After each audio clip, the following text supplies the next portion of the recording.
다윗이 이스라엘의 왕이 되어서 예루살렘을 점령하고 그 예루살렘을 수도로 삼았습니다.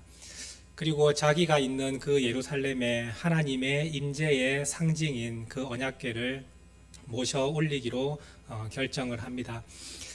다윗의 마음은 참으로 선하고 좋은 의도였습니다.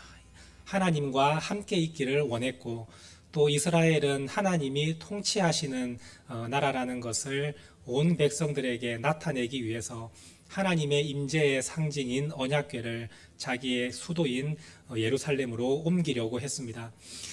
그런데 우리가 잘 알다시피 아무리 의도가 좋았다 할지라도 하나님께 뜻을 구하지 않고 기도하지 않으면 안 된다는 것을 우리는 잘 알고 있지 않습니까? 더군다나 하나님께서 이스라엘을 통치하신다고 선언하는 이 날에 하나님께 뜻을 묻지 않고 기도하지 않고 일을 한다는 것은 너무나도 잘못된 것입니다. 하나님께 뜻을 구하지 않고 일을 진행했더니 결국 문제들이 생기기 시작했습니다. 어떠한 문제들이 있었습니까? 그 언약궤를 옮기는 사람들은 반드시 정결해야 했지만 정결한 준비가 되어 있지 않았습니다. 또한 그 언약궤는 반드시 메고 가야 했지만 수레에 싣고 옮기는 잘못을 저질렀습니다. 하나님께서 결코 해서는 안 된다는 일을 계속해서 반복하며 일을 진행하다가 결국에는 결정적인 사건이 터지고 맙니다. 그 언약궤를 운반하는 책임자 중에 웃사라는 사람이 언약궤를 손으로 만짐으로 인해서 그 자리에서 즉시 죽임을 당했지 않습니까? 언약궤는 그 누구도 손을 대서는 안 되는 겁니다. 손잡이를 잡고 옮겨야지 언약궤 자체에 손을 대서 만지는 이는 하나님이 금하신 일이고 여러 번 강조하신 말씀이었습니다. 그런데 그것이 지켜지지 않았고 결국 그 자리에서 웃사가 쓰러져 죽게 되었습니다. 그래서 그 자리의 이름을 베레스 웃사, 하나님께서 웃사를 치셨다 해서 베레스 웃사라고 이름을 붙였습니다. 내가 하는 일에 기도하지 않고 하나님께 나아갔더니 결국 하나님이 내가 하신 일을 흩으셨다라는 뜻으로 베레스 웃사라고 지었습니다. 나중에 다윗이 이 일을 두고 생각을 해봤을 때 기도하지 않았던 것이 나의 문제였다라는 것을 깨닫게 되었지 않습니까? 그래서 오늘 말씀을 보시면 9절 말씀에 다윗이 그날에 여호와를 두려워하였다라고 말씀하고 있습니다. 다윗이 이전에 베레스 웃사 사건을 경험하기 그 이전에 만났던 하나님은 너무나도 좋은 하나님이셨습니다. 나를 사랑해 주시고 내 기도를 들어주시고 내가 어디에 있든지 지켜주시고 힘을 주시는 그 하나님을 온전히 다윗이 만났는데 이날 베레스 웃사 사건이 있었던 그 날에 다윗이 만난 하나님은 너무나도 두려운 하나님이었습니다. 그래서 성경에서는 이 그날에라는 단어를 매우 강조하고 있습니다. 이 날에 다윗이 그동안 경험하지 못했던 하나님을 만나게 된 날, 그 날로 성경은 말씀하고 있습니다. 다윗이 이전에 만났던 하나님, 어떤 하나님이셨습니까? 양을 치며 살아갈 때에 여러 가지 위협이 있었습니다. 곰과 사자가 찾아와서 양을 물어가고 해치려고 하는 그러한 순간에 다윗이 하나님께 기도하며 자신을 위기 가운데서 건져달라고 기도하며 나아갔을 때 그 위험으로부터 온전히 벗어나며 사자와 곰을 물리치는 그러한 일들이 있었지 않습니까? 또한 자기 아버지의 집에서 이 다윗은 인정을 받지 못하고 사랑을 받지 못하는 그런 아들이었습니다. 그런데 아버지에게도 인정받지 못하고 형제들에게도 사랑받지 못하는 이 다윗을 하나님께서 인정해 주시고 사랑을 해 주셨지 않습니까?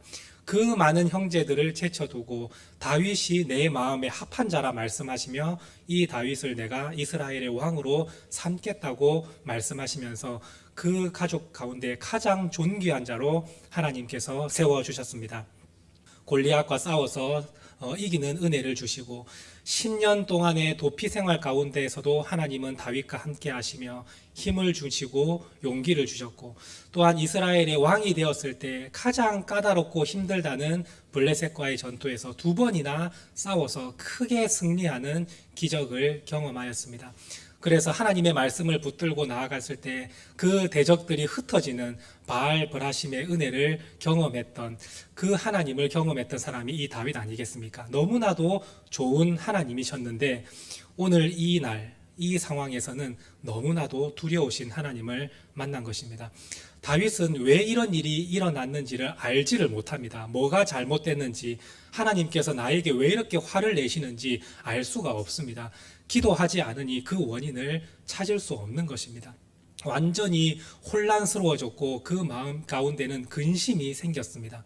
그래서 다윗이 그 하나님의 언약궤를 자신의 성으로 메어가는 것을 멈추고 방향을 틀어버렸지 않습니까? 어떻게 내가 하나님을 내가 함께 가까이서 살 수 있겠는가? 하나님이 왜 화가 나셨는지, 나한테 왜 이렇게 하셨는지 이유라도 알면은 내가 고치면 되는데 알 수가 없으니 하나님과 함께 있을 수가 없는 것입니다. 우리가 기도하지 않고 살아가면 이와 같은 모습이 됩니다.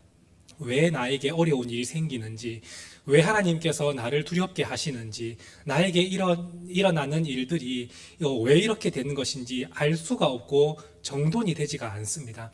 그것이 기도하지 않는 자의 삶인 것입니다. 여러분들 혹시 기도하지 않고 살아가고 있습니까? 그러면 여러분들은 이 삶 가운데에서 방향도 없고 목적도 없고 어디로 가야 될지 알지 못하는 혼란 가운데에서 살아가게 될 것입니다. 그런데 우리가 그렇게 살지 않고 기도하며 살아갈 때에 우리의 목표가 뚜렷해지고 삶의 방향이 정해지며 모든 환난과 분란 가운데에서 그 원인을 알게 되고 해결할 수 있는 방법도 알 수 있게 될 것입니다. 이것이 기도하는 자와 기도하지 않는 자의 차이라는 것을 여러분들이 기억하시고, 이제는 기도 없는 삶이 아니라 기도의 자리에 나오셔서 기도하며 하나님의 뜻을 묻고 구하며 살아가는 귀한 성도님들이 될 수 있기를 바랍니다. 우리가 지금까지 얼마나 많이 기도하지 않고 살아왔습니까? 중요한 결정을 앞두고도 내 마음대로 선택하고 하루를 살아가면서도 기도 없이 그냥 살아왔던 시간들이 얼마나 많습니까? 그런데 오늘 말씀을 생각해 보시면 이 얼마나 끔찍한 일입니까? 내가 살아가는 동안에 나한테 일어나는 일이 왜 일어났는지조차 알지 못하는 인생, 그리고 방황하고 헤매고 답을 찾는 데도 힘을 쏟아야 되는 그러한 인생을 우리가 지금까지 살아왔지 않습니까? 그런데 우리가 이제는 이 말씀을 통해서 기도 없는 삶이 아니라 기도하는 삶이 되어서 목표를 분명하게 정하고 하나님이 기뻐하시는 그 뜻대로 살아가는 믿음의 성도님들이 되시기를 바랍니다. 이제는 여러분들의 삶 가운데 매일마다 그 순간에 기도할 수 있기를 바랍니다. 여러분들이 중요한 결정을 앞두고 먼저 기도를 떠올릴 수 있는 성도님들이 될 수 있기를 바랍니다. 우리가 기도하는 것이 어렵지 않지 않습니까? 어디 저 높은 산꼭대기에 올라가서 기도해야만 하나님이 들어주신다면 힘들 수가 있지만 그 자리에서 하나님께 뜻을 구하는 일, 그거 얼마나 쉬운 일입니까? 그런데 우리가 그것조차도 하지 않고 살아왔는데, 근데 다행인 것은 우리가 아직 숨이 붙어 있고 아직 살아 있지 않습니까? 그죠? 우리에게는 아직도 희망이 있고 회복될 수 있는 기회가 있다는 것입니다. 여러분들이 이제는 기도하는 성도님이 되신다면 여러분들의 그 분주한 삶, 그리고 해결되지 못한 그 삶의 방향이 질서정연하게 바뀌게 될 것이고, 하나님께서 그 문제를 해결할 수 있는 길도 열어주시는 은혜를 경험하게 될 것입니다. 오늘 다윗과 같이 이런 두려운 하나님을 만나고 무슨 일이 일어났는지 알지 못하고 헤매는 인생이 되지 않기를 간절히 바랍니다. 다윗이 두려운 하나님을 만나고 그 답을 찾지 못해서 결국 언약궤의 방향을 틀어서 다른 사람의 집으로 옮깁니다. 10절 말씀을 한번 보십시오. 함께 읽겠습니다. 다윗이 여호와의 궤를 옮겨 다윗성 자기에게로 메어 가기를 즐겨하지 아니하고 가드 사람 오벳 에돔의 집에로 메어 간지라. 여기서 성경의 말씀에는 메어 가기를 즐겨하지 않고 가드 사람 오벳 에돔의 집으로 메어 간지라 이렇게 되어 있어서 언약궤를 메어 갔다고 생각하시는 경우가 있는데, 이거는 개역 개정판의 해석이 조금 아쉬운 부분이 있습니다. 그게 아니라 그 소가 이끄는 수레를, 방향을 그냥 틀었다는 말입니다. 자기가 모시고 올리고자 했던 예루살렘 성으로 가려던 방향에서 즐겨하지 아니하고 이거 하나님과 내가 함께 있다가는 내 목숨이 남아나지 않겠구나라고 생각을 하고 방향을 틀어서 가드 사람 오벳 에돔의 집으로 여호와에게를 옮겼다라고 말씀하고 있는 것입니다. 다윗은 아마 그 자리에서 가장 가까운 곳에 여호와에게를 옮기기를 원했을 것입니다. 지금 사람이 죽었고 그리고 완전히 이 분위기가 얼음장처럼 차갑게 바뀌어진 이 상황에서 이 언약궤를 먼 곳에 옮기는 것은 사실상 불가능했습니다.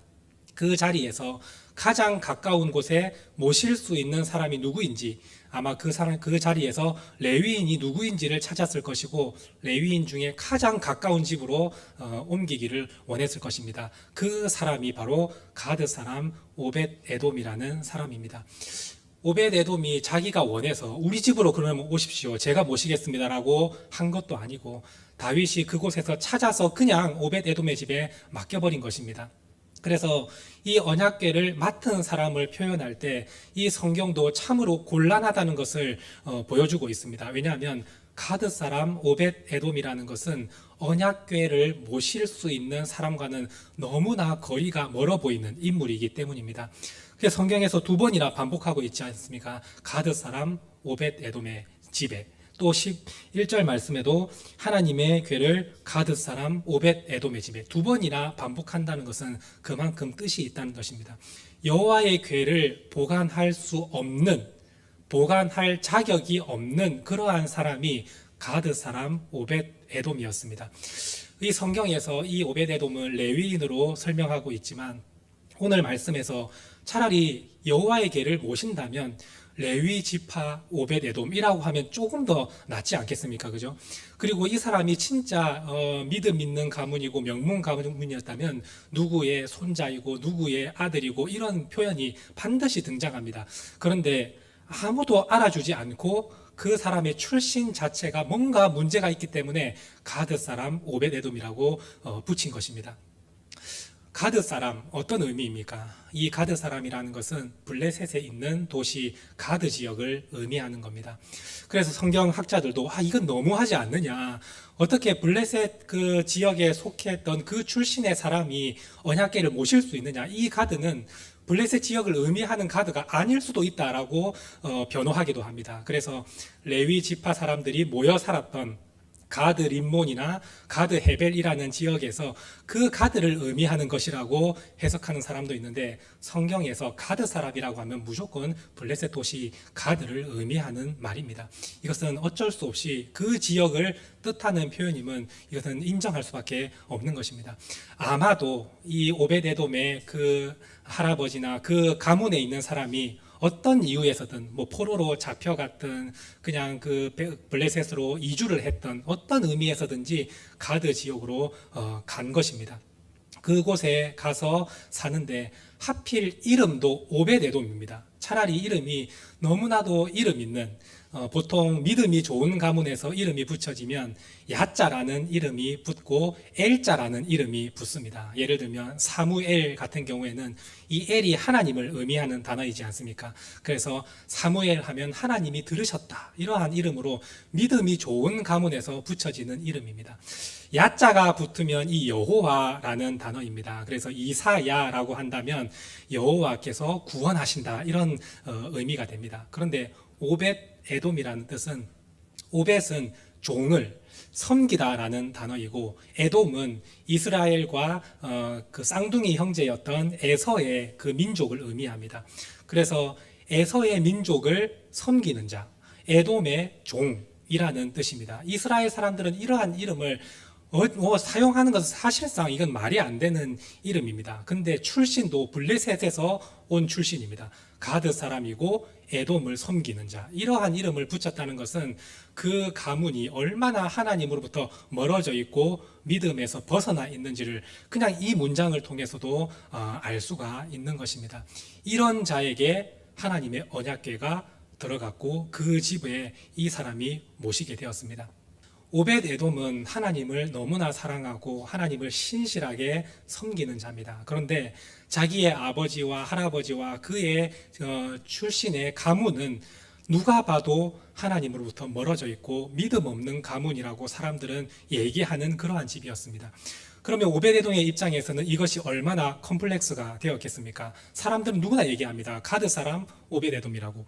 이름 자체도 믿음이 없고 출신도 믿음이 없는 그러한 사람이 레위 지파입니다. 이 레위 지파의 오베데돔이 어떻게 하나님의 그 큰 일을 감당하며 하나님께 깊이 다가갈 수 있는 일을 맡을 수 있겠습니까? 그냥 변두리에서 근근히 그래도 레위 지파니까 뭐 하나라도 맡겨주는 일을 했을 것입니다. 이것이 오벳에돔의 현실입니다. 그런데 하나님께서 이런 오벳에돔의 집으로 찾아가십니다.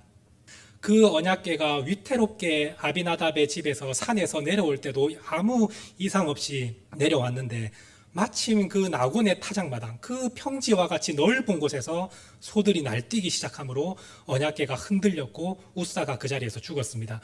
마침 그 자리에서 가장 가까운 레이지파 사람은 가드 사람 오벳에돔입니다. 그곳에 하나님의 언약궤가 들어갑니다. 오벳에돔의 입장에서는 어떤 마음이 들었을까요? 왜 하필 우리 집에 이러한 일이 생겨서 안 그래도 내 출신은 보잘것없고 사람들에게 손가락질 받는데 이 언약궤가 우리 집에 들어와서 내 출신이 온 세상에 드러나겠구나. 왜 하필 나를 귀찮게 하느냐, 이러한 마음이었겠습니까? 그렇지 않습니다. 오벳에돔은 나같이 이러한 비천한 출신의 나에게 어떻게 하나님의 언약궤가 우리 집에 올 수 있는가? 이런 은혜를 내가 어떻게 감당할 수 있는가? 사실 언약궤가 누군가의 집으로 들어오는 일은 이건 있을 수 없는 일입니다. 그런데 그 언약궤가 오벳에돔의 집으로 들어오게 되었을 때 이 오벳에돔의 마음 가운데는 깊은 감동과 은혜가 넘쳐났을 겁니다. 그래서 온 가족이 하나님을 기쁨으로 섬기고 인격적으로 하나님을 모시며 살았다는 것을 알 수가 있습니다. 오늘 말씀에서는 잘 드러나지 않지만 역대상 13장 14절 말씀에서는 온 가족이 언약궤를 섬기며 하나님을 잘 모셨다는 것을 나타내주고 있습니다. 우리 함께 같이 읽도록 하겠습니다. 하나님의 궤가 오벳에돔의 집에서 그의 가족과 함께 석 달을 있으니라. 여호와께서 오벳에돔의 짐과 모의 모든 소유의 복을 내리셨더라. 이 말씀을 보시면 오벳에돔의 집에 온 가족이 함께 언약궤와 있었다고 말씀하고 있습니다. 이 말씀의 의미는 그냥 장소가 가족들과 함께 있었다라는 뜻이 아니라 온 가족이 인격적으로 하나님을 모셨다라는 뜻입니다.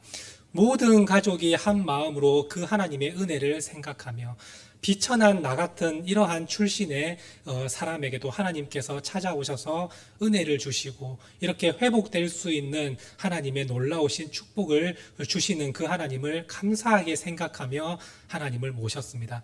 그랬더니 석 달 동안 언약궤가 오벳에돔의 집에 있었는데 그 시간 동안에 하나님의 엄청난 축복이 부어졌다 말씀합니다. 그의 집에, 그의 가족들에게, 그의 모든 소유에게 하나님의 큰 복이 임했다라고 말씀하고 있습니다. 사실 오벳에돔에게 가장 큰 축복은 하나님의 일을 할 수 있는 것 아니겠습니까? 내가 레위 지파로서 내가 하나님을 너무 사랑하는데 우리 집안은 가드 사람 그 출신이고 내 이름도 오벳에돔으로서 레위 지파랑은 어울리지 않고 이스라엘의 이름조차랑도 어울리지 않는 이런 내가 하나님의 일을 너무나도 감당하고 싶은데 그렇지 못했을 때 하나님께서 그에게 축복을 부어주시고 이 사람은 가드 사람의 그런 출신이 아니다. 이 사람은 부모가 믿음이 없어서 오벳에돔이라고 지었지만 이 사람의 믿음은 확실하다. 하나님께서 확답을 주시면서 그 가정에 그냥 복을 쏟아 부어 주셨습니다. 이제 사람들은 이 오벳에돔을 가드 사람 오벳에돔이라고 부르지 않습니다. 하나님의 복을 받았던 오벳에돔, 하나님의 언약궤가 있었던 그곳, 그 사람이라고 사람들은 말하기 시작합니다. 그랬더니 오벳에돔이 하나님의 놀라운 일을 감당하는 축복의 가문이 되었습니다. 성경은 말씀합니다. 오벳에돔의 이 가문이 하나님의 그 성전의 문지기로서 봉사할 수 있게 되었다고 말씀하고 있습니다. 우리가 생각할 때 성전 문지기가 뭐 그렇게 대단한 일이냐, 하찮은 일이 아니라 생각하지만 성전 문지기는 굉장히 하나님의 일을 가까이서 할 수 있는 일입니다. 얼마나 그 일이 중요하면 성전 문지기로 봉사했던 사람의 이름이 성경에 기록될 정도로 중요한 직무였습니다. 그런데 그 직무를 오벳 에돔의 가정이 맡아서 담당했다라고 성경은 말씀합니다. 얼마나 놀라운 축복입니까? 하나님께서 그 비천하고 보잘것없는 집안에 찾아가셔서 오벳 에돔의 삶을 완전히 바꿔주시고 복을 내려주시고 하나님의 큰 일을 감당하게 하시며 자자손손 하나님의 은혜를 입게 하셨습니다. 성경은 그 자손들에게 복을 주신 오벳 에돔의 자녀들도 소개하고 있습니다. 역대상 26장 6절 말씀을 한번 보십시오. 함께 읽겠습니다. 그의 아들 스마야도 두 아들을 낳았으니 그들의 조상의 가문을 다스리는 자요. 이 말씀을 보시면 그의 아들이 오벳 에돔의 아들입니다. 오벳 에돔의 첫 번째 아들이 스마야인데 오벳 에돔이 얼마나 하나님을 사랑했는지 이름을 보면 알 수가 있죠. 야자가 붙지 않습니까? 야가 붙으면 여호와의 의미가 있는데 스마야 하면 여호와께서 들으셨다 이런 말씀입니다.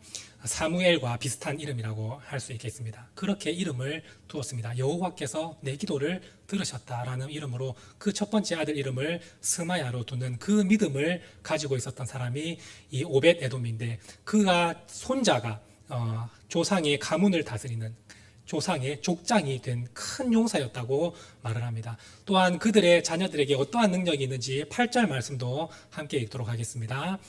같이 읽겠습니다. 이는 다 오벳 에돔의 자손이라. 그들과 그의 아들들과 그의 형제들은 다 능력이 있어 그 직무를 잘 하는 자이니, 능력을 주셔서 그 직무를 잘 감당하는 자라고 말씀합니다. 이들의 직무는 무엇이었습니까? 성전의 문지기로서 그 성전을 지키는 그러한 일을 했던 자들입니다. 하나님께서 그들이 그 직무를 너무나도 잘 감당할 수 있는 능력 있는 가문으로 완전히 하나님은 바꾸어 주셨던 겁니다. 오늘 오벳 에돔에게는 자신의 컴플렉스가 있었고 하나님의 일을 가까이 하고 싶지만 하지 못하는 그러한 삶에 놓여 있었습니다. 하나님을 너무나 사랑했고 하나님을 믿는 신실한 믿음이었지만 그의 출신은 사람들로부터 배척받는 그런 인생이었습니다. 그런데 하나님께서 찾아오셔서 그 집에 들어가셔서 그의 삶을 완전히 바꾸시고 축복의 인생으로 바꾸어 주셨습니다. 오늘 우리도 하나님께서 이미 우리를 찾아오셨고 우리의 마음에 우리의 가정에 하나님께서 임하고 계십니다. 그런데 오늘 우리는 어떤 마음으로 하나님을 예배하며 하나님을 만나고 있습니까? 우리 가정에 왜 하나님이 이런 믿음의 가정이 되게 하셔서 이렇게 매일 주일마다 피곤하게 하고 힘들게 합니까? 이러한 마음으로 나오고 있습니까? 아니면 우리 가정에 어떻게 이렇게 하나님 은혜를 주셨습니까? 이런 마음으로 살아가고 있습니까? 하나님 저에게 왜 이렇게 많은 일을 맡기셔서 힘들게 합니까? 라고 말하고 있습니까? 하나님 저 같은 사람에게 어떻게 이렇게 큰 일을 맡기셔서 하나님의 일을 감당할 수 있게 하십니까? 이런 마음으로 나아가고 있습니까? 부디 바라기는 오벳 에돔과 같은 믿음을 가지고 하나님을 사랑하는 우리 성도님들이 되셔서 하나님께서 찾아오셔서 복을 주시고 그 인생을 바꿔주시며 내가 숨기고 싶은 과거와 감추고 싶은 컴플렉스와 내가 가지고 있는 그 모든 것들이 너무나 연약하고 부족하지만 하나님께서 그걸 완전히 뒤집어 엎으시고 가려주시고 축복으로 바꿔주시는 그 놀라우신 은혜가 우리 모든 성도님들에게 임할 수 있게 되기를 간절히 원합니다. 우리 하나님에게는 결코 우연이 없습니다. 하나님은 오벳 에돔을 바라보시고 그 믿음 보시고 그 사랑 보시고 그 오벳 에돔의 집으로 찾아가셨습니다.